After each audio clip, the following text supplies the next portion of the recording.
The private cloud is where you have your systems, your servers, which run your applications dedicated to you in a data hosting center in a bunker. So it's not in your traditional model as being that you would have your computers in your office or in a computer room.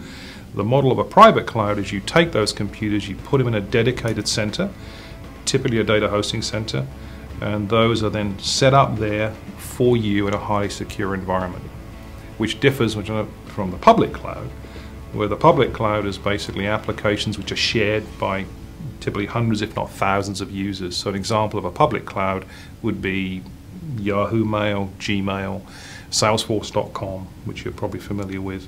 Those tend to reside in multiple data hosting centers. You don't know where they're residing. It could be in one location, typically many, and as I say, servicing tens of thousands of users. So the cost point of public cloud is lower.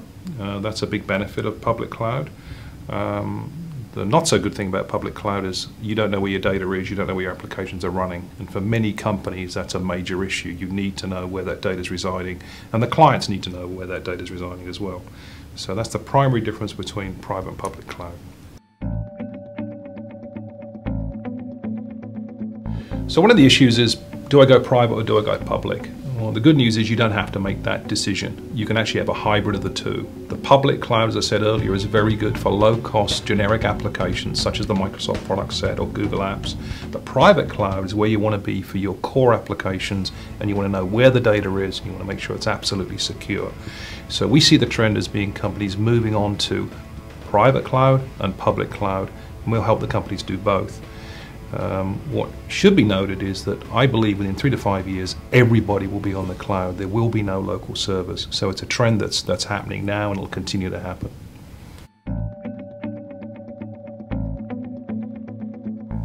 Now there are legal implications around where the data is stored, particularly in the offshore market. There are many people that have their data offshore for primary reasons, and so they need to know where their data is being stored.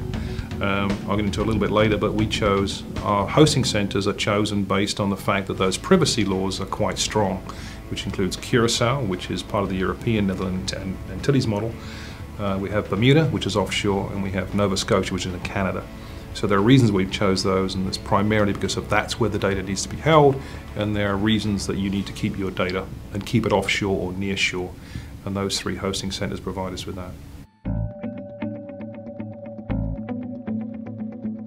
So why do you move to private cloud? There's 2 or 3 primary reasons to do that.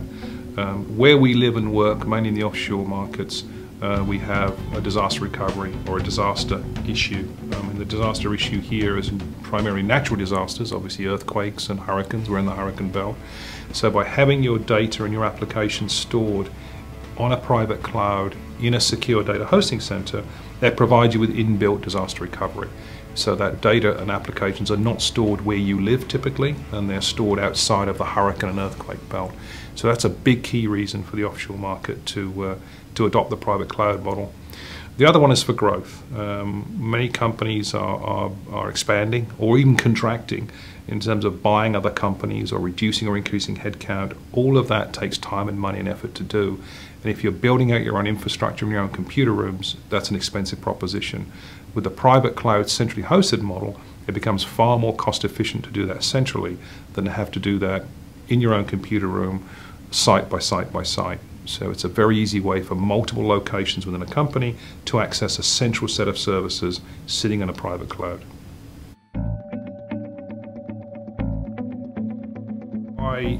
The reasons or the benefits of going to private cloud are certain triggers, and triggers are typically equipment, the need to upgrade aging equipment, and do you buy the equipment and keep these applications in-house? That could be a trigger. In our model, the initial model, we actually buy all the equipment, so there's no capital expense for the client. So if they need to replace several servers to run those applications, they can come to us, and our model is we will charge on a per user per month basis over a period of time, which will save the client spending $20, $30, $40, even $100,000 on equipment. That's our cost, not the client. So that's a good reason to look at a cloud-based solution. Other triggers are applications. You may be looking to replace an application or bring a new application in. Do you want to add to your infrastructure, buy more servers at that point, or is that a good trigger point for you to go to the private cloud? and we're seeing more and more companies using that as a reason to get on that platform. And also, as I mentioned earlier, is the remote office locations. If you're getting more and more people either working from home or you're putting more people out in different countries, the private cloud model works really well, because by default you get multiple access points globally. Providing you can attach yourself to the internet, you can connect yourself to your private cloud. So those tend to be the three main triggers for it. We've been in the business a long time. 10 years ago, the private cloud at that point was termed and coined the managed service provider, or the MSP, or the application service provider, which is the ASP. It's now called private cloud. Basically the same model. We store and we house and we manage and we monitor centralized servers for you in a data hosting center. That hasn't changed.